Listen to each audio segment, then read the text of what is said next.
Mula Tonya, naging Tonette. Ngayon, ikaw si Tony Boy. Correct.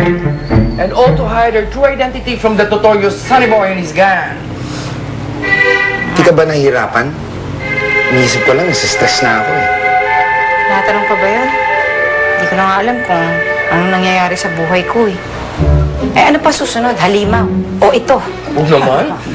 Well, since tapos ka na sa boy, girl at bakla, may solusyon dyan.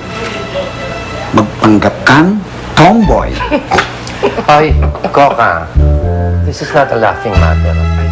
Lalo't higit na nandito na si Sunny Boy sa Maynila. Ano ba kayo? This is serious.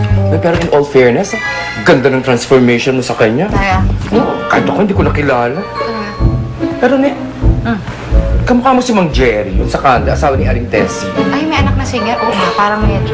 Pero I think this identity will work. Hindi siya nakikilala, oh. Well, maybe it'll work, but I believe that's not enough. Now more than ever, kailangan natin ng maraming anda pambayad sa kamahalang attorney at law. And how? Ngayon, mina siya. Hindi na siya makakapag-perform sa club. Sayang naman.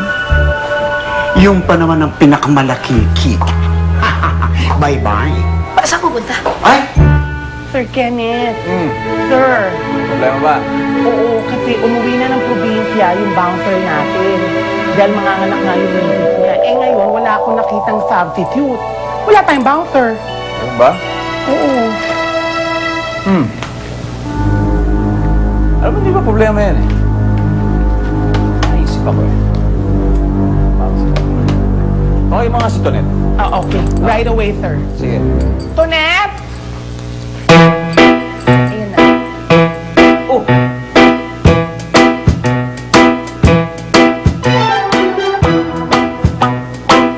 Oh, ano yan sa'yo? Ha? Eh, don't panic! At don't panic. Sabi ko na nga ba, hindi dapat kitang pinauwi sa'yo. Tino mo yung tsura mo, bumalik ka naman sa pagkabakla mo. Pero may usapan na tayo. Di ba? Paring Kenneth, do not panic nga. Lalaki pa rin naman ako. Trabaho lang to. Walang personal. Trabaho lang. Alam mo nga itsura mo. Itsura ba yun ng isang matinong lalaki? Pare naman. Costume lang to. Ano ka ba?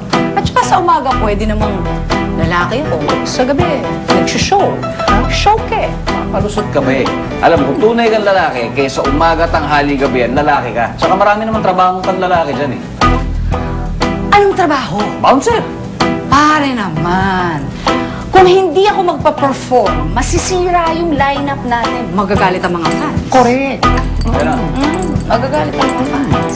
Lalo na yung mga fans So yun lang pala concern mo, performance. Oo. Kailangan mag-perform, diba? Kailangan mag-perform. For Kailangan art's talaga. sake. ngayon. Yes. Gusto mo mag-perform? Yes, for art's sake. Tama. Costume. Sige, magpe-perform ka. May naisip ako. Talaga. Sige. Mabago yung line-up. So, yung mga sige, kailangan ayos na yan. Ha? Tapos, inform din mo kita mga talent. Excuse me, tumabi kayo dyan. Ako nang susunod. Katula ka naman.